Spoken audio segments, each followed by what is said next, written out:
So today we're talking about dysfunctional families. We're talking about toxic family systems. We're talking about what happens to the siblings inside a family that is rampant with CPTSD, with trauma, and with shame. What happens when the children of a home are treated with contempt? What happens when the children of a home are treated with indifference? What happens inside the hearts and the minds and the bodies and the brains of children who feel like they are an obligation? What happens to the children of the family when they are in competition for their mother and or their father's affection and or compassion and or their love? What happens in a family system when the family is scapegoating a child, when the parents are bullying a child? What happens to the siblings in these relationships? If you grew up in a toxic family system, chances are you may, or very likely, struggle with your sibling relationships. This is not uncommon. When you have parents who are narcissistic, when you have parents who are emotionally immature, when you have parents who are abusive, emotionally neglectful, what you often see is that the family system itself is non-existent, or at least it's dysfunctional. Family systems that are run by people who are dysfunctional will affect the siblings. Children who are raised to feel like they are an obligation, or they are raised to feel like their parents see no value in them, this deeply wounds an individual child. When we have children, more than one sibling in a traumatized family system, what you can see is scapegoating. What you can see is triangulation. What you can see is a narcissistic mom pitting her children against one another.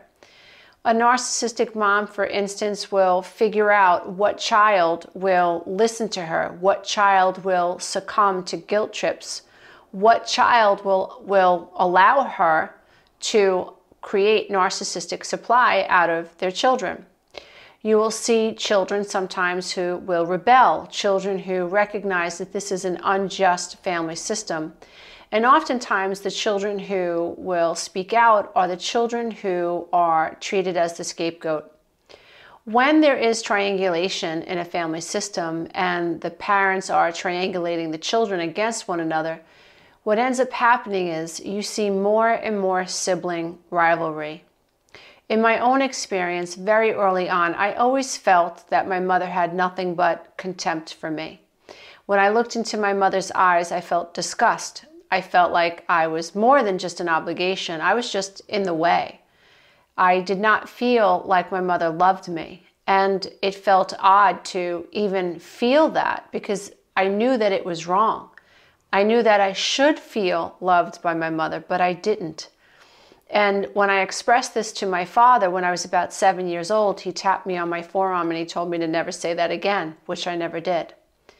When you grow up in a family where you're experiencing emotional neglect and you feel similar to how I feel or felt that your family or your parents felt disdain for you or contempt for you, you don't have the ability to recognize that the problem is not you, that the problem has something to do with your parents. They are dysfunctional, they are toxic, they're emotionally immature, or they're struggling with their own childhood abandonment issues, their own childhood trauma. A child doesn't have the ability or the cognitive ability to recognize it's not them. What happens inside the child is the child must figure out how to make the situation that they're in less frightening. And so what a child does is a child assumes that the reason that they are unlovable is because they are unlovable. They're not enough. They're not good enough. They're doing something wrong. There's something about them that is inappropriate. In my case, as silly as it sounds, by the time I was 7, I believed it was because I had green eyes. No one in my family had green eyes. My mom and my sister had blue eyes, and my mom seemed to be really nice to my sister, and my brother had brown eyes, very similar to my dad, and my mom seemed to like my brother a lot better than she liked me. So as a little girl, looking for a pattern, looking for a reason, I just believed it was because I had green eyes. And this really added to the sibling rivalry, especially between my brother and I. and we were only 15 months apart. For me, it was really obvious to recognize that my mother had more tolerance for my brother. She had much more love for my sister. It was easy for her to say that she loved my sister. I don't ever remember my mother telling anyone that she loved me. And I believe with all of my heart that I was the one out of the three of us that struggled the most, because my mother, for whatever reason, projected whatever her wounds were onto me more than she did my brother and sister. Might have had something to do with the fact that I was the oldest, might have had something to do with the fact that I was a female. Whatever it was real. You grow up in this type of a family system and you feel alone, you feel abandoned. And more than anything, what you need is to really connect to your siblings. But sadly, very often, more than not, you can't. The children of the family that recognize that when they go along with mom, they experience less abuse, and they see how mom is treating the scapegoated child, they don't want that. And so they figure out a way to develop compassion for mom. They figure out a way to take care of mom or take care of dad. They figure out a way to meet the needs of the demanding parent, the dysfunctional parent. And all the child's trying to do is gain a connection. When this happens and there are siblings and you have a child who is unable to figure out how to please mom, this child is left out in the cold, literally left out in the cold. And it creates issues within the family. It creates issues within the siblings. As a matter of fact, Peter Walker calls this pathological sibling rivalry. And I'd like to read you a little bit about what he says from his book. If you don't have a copy of Peter Walker's book, I highly suggest that you get a hold of it. It's called Complex PTSD, From Surviving to Thriving. And if you come from a dysfunctional home and you've experienced tremendous shame and you are struggling with CPTSD, then this book, it can be a lifesaver. It can really help you understand what the emotional recovery looks like. He also discusses in the book that emotional recovery is not a linear process, that you have to understand the recovery process at a cognitive level. And from there, you have to go deeper and deeper and deeper. And this can take years. The process can take years to unravel. So many of us are living in denial about what really happened. I think that was my biggest pitfall in recovery was I didn't know how to acknowledge that I had been emotionally abused or verbally abused. I didn't know how to validate or justify how I felt, the low self-esteem I felt. I didn't know how to say, yes, in fact, this did happen. When you come from a home that is dysfunctional and the house is ruled by denial, everyone's acting like everything's okay. Even though you feel like nothing is okay, even though you are being emotionally abused and verbally abused, you don't know how to say, hey, I'm being abused here. And the people in your life are denying that it is in fact abusive. And lots of times, and I would say more often than not, when you have a dysfunctional mother and father, they end up agreeing with one another. So they back one another up. And that's what happened in our house. So even though my dad knew that my mom was emotionally and verbally abusive, he said nothing. He expected me to worry about her feelings. And if I dared to say, I don't think mommy loves me, I read the riot act about how hard my mother worked and how hard her life was. So I was never heard. So when you're a child and you're feeling abandoned and you're feeling neglected and no one outside of you is saying, yes, this in fact happens, you dissociate. You deny that what you're feeling is actually real. Your concept of reality is distorted. It has to be in order for you to be able to stay within the family system. And it's really sad. And then as you grow up and you are experiencing internal emotional turmoil, you don't know how to validate it. So you distort it, you rationalize it, you justify it, or you deny it, you suppress it. And lots of times you end up internalizing this and it becomes self-harming. You end up having an eating disorder or you self-harm in another way. So these are some of the things that happen to us when we come from oppressive homes that are unfair. and it's riddled with trauma, and the adults that are responsible for the home are acting as if what's happening isn't happening. You can find this section in Peter Walker's book on page 17, and I find it particularly interesting because so many of my clients have issues with their siblings. And so he writes, poor parenting creates pathological sibling rivalry. Like many children in CPTSD and gendering families, Maud could not turn to her siblings for comfort because her parents unconsciously practiced the divide and conquer principle. Her parents modeled and encouraged sarcasm and constant fault-finding among the children. Moreover, interactions of cooperation or warmth were routinely ridiculed. So when you're thinking about what happened to you in your family, what you want to do is you want to ask yourself, were you raised by parents who were fault-finding? Did they criticize you? If you grew up in a family like mine, that's all it was ever about. You were never praised, but they knew, my parents knew, how to find something that was wrong about you. It was like a big joke to make fun of you. And what that does is that really encourages children in the family, the siblings in the family, to mock one another as well.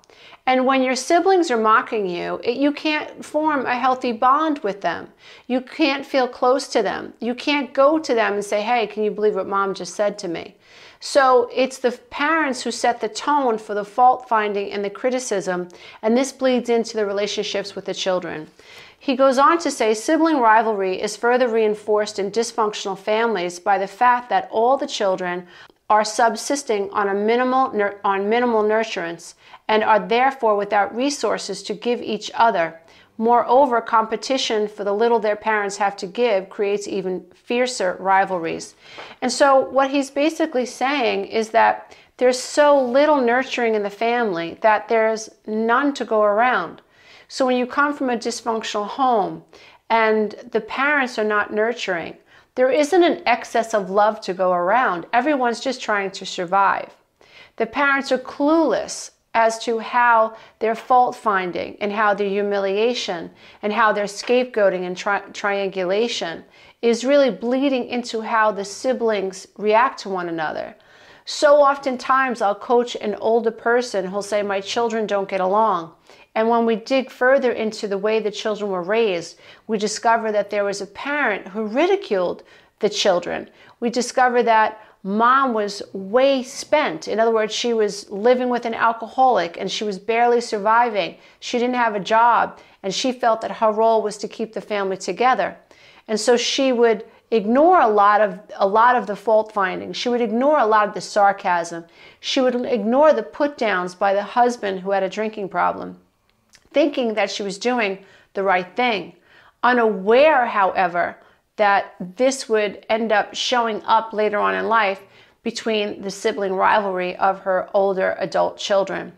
We have to take into account how we grew up. We have to understand how growing up in dysfunctional families affects us. And so if you have a poor relationship with one of your siblings, it might be time to ask yourself, how did you grow up? Were you children that were pitted against one another? Did your parents use the divide and conquer technique to control the atmosphere of the home? Were your parents people who ridiculed you? Did they encourage you to mock your sister? Did they encourage you to mock your brother? Or were you the child that was mocked? Were you the child that was ostracized? Were you the family scapegoat? Were you the child that everyone made fun of? When we peel back the layers and we become really, really objective and we think about how we grew up, oftentimes we discover that we were victimized. And this could be a really great stumbling block for someone when you grow up in a home like this and you've been infused with the idea that this is normal. How do you accept that you were abused? How do you start the grieving process if you don't accept what happened to you as a child? And so while some people say, oh, you're just playing the victim, I caution you when you hear people say that, because without accepting that you were first a victim, it's impossible to start the healing journey in and of itself. As adults, this can be very difficult to recover from. If you have a terrible relationship with a sister or a terrible relationship with your brother, and they are living below the veil of consciousness, this relationship might be damaged for good. In other words, you might never be able to make up for the relationship that you had as children and to recover. But if you have a sibling who is willing to discuss with you what really went on in your home, I believe that there's a chance that you can repair these relationships. I believe that if there's enough awareness, if there's enough acceptance, if there's enough surrender, if there's enough honesty and authenticity, if two siblings can come together and say, I was there, I know what happened, I saw exactly what happened to you, and I know that you saw what happened to me, and we have to accept that it was unfair, that we were pitted against one another. I believe that those types of sibling relationships stand a chance to improve. However, we all have to acknowledge that some siblings are not going to wake up. Some relationships are never going to be able to be repaired. And if that's the situation, that's the situation. And although it's sad, we all have to do our best to accept what we cannot control. Remember that recovery is not a linear process. The first part of this process is cognitive awareness. We have to understand that we have an inner critic that is punishing, an inner critic that has been downloaded to believe that our goal is to honor our mother and father and figure out a way to make them happy so that we can feel loved. Then we have to move into a place of grieving this sense that we didn't feel safe in the world. We have to grieve the fear. We have to accept the fear that we felt as children. We have to move out of surviving and move into thriving, where we feel safe in the world.